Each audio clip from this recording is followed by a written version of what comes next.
అదే RTV app వార్తల్ని క్షణాల్లో చదివే అవకాశం ఉంటుంది. ఒక న్యూస్ పేపర్, ఒక టెలివిజన్ ఛానల్ మీ చేతుల్లో ఎప్పుడూ ఉంటాయి.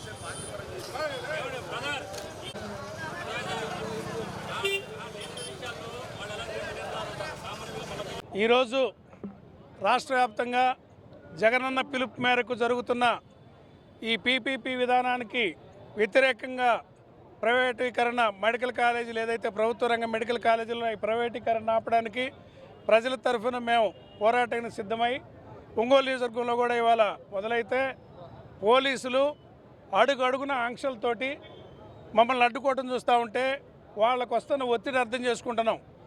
ఎందుకంటే ప్రభుత్వం పెద్ద తప్పు చేస్తుంది. ఈ తప్పు మేము సంతకాల రూపంలో సంతకాలు పెట్టించి గ్యాదర్ చేస్తూ ఉంటే లక్షలాది మంది ఎక్కడికక్కడ సంతకాలతోటి మద్దతు తెలుపుతూ ఉన్నారు. మేము రోడ్ల మీదకి కార్స్ మీద వస్తే ప్రజలందరికీ అర్థమవుతుందని సిగ్గుపడుతూ ప్రజలకు తెలియకూడదని, ఈ పోరాటాన్ని తెలియకూడదని దాపెట్టుకోవడం కోసం ఆంక్షలతోటి అడ్డం పడుతూ ఉన్నారు. చంద్రబాబు నాయుడు గారి ప్రభుత్వాన్ని నేను ఒకటే సూచిస్తున్నా, మీరు చేస్తున్న తప్పులు మీరు తప్పెరిగితే ప్రజల క్షమాపణ కోరండి. ఎవరబ్బ సొత్తు అని మీరు ఎకరాలు ప్రభుత్వ భూముల్ని 100 రూపాయికి లీజులకు ఇస్తారు. ఎవరబ్బ సొత్తు అని ప్రభుత్వ మెడికల్ కాలేజీలు 100 కోట్ల రూపాయల ఆస్తులు మీ వాళ్ళకి తయారుగా లీజులకు ఇస్తారు. మీరు వచ్చింది దోపిడీ చేయడానికా, పరిపాలించడానికా? చంద్రబాబు నాయుడు ఎలక్షన్ల ముందు ఏం చెప్పాడు? ప్రజలందరికీ నేను ట్రస్టీగా ఉంటా అన్నాడు. ప్రభుత్వం అంటే ట్రస్టీ అని చెప్పాడు. ఇవాళ నువ్వు చేస్తుంది ఏంది?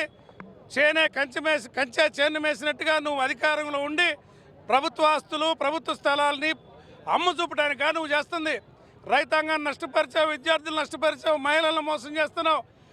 నీవు పరిపాలన చేతగాక చేతులు ఎత్తేసి ఈ ఉన్న కొద్ది కాలమేనని చెప్పి నువ్వు ఆస్తులు అమ్మి, ప్రభుత్వ ఆస్తులు అమ్ముకొని 1000 కోట్లు కూడబెట్టుకొని కొడుకు ఇవ్వాలనా? చంద్రబాబు నాయుడు, ఇది దుర్మార్గం.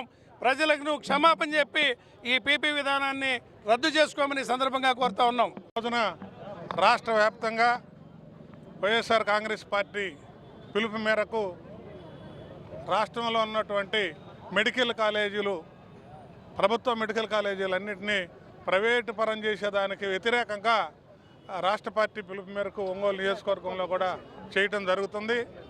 ఇదే కాదు, ఈ మెడికల్ కాలేజీలే కాదు, రాబోయే రోజుల్లో ప్రభుత్వానికి సంబంధించినటువంటి టూరిజానికి సంబంధించినటువంటి హోటళ్ళు, ఆర్టీసీకి సంబంధించినటువంటి స్థలాలు, ప్రభుత్వ రెవెన్యూ స్థలాలు, ప్రభుత్వానికి సంబంధించిన ఏ డిపార్ట్మెంట్ స్థలాలైనా కూడా అన్నింటినీ లిస్ట్ రాసి పెట్టుకున్నారు.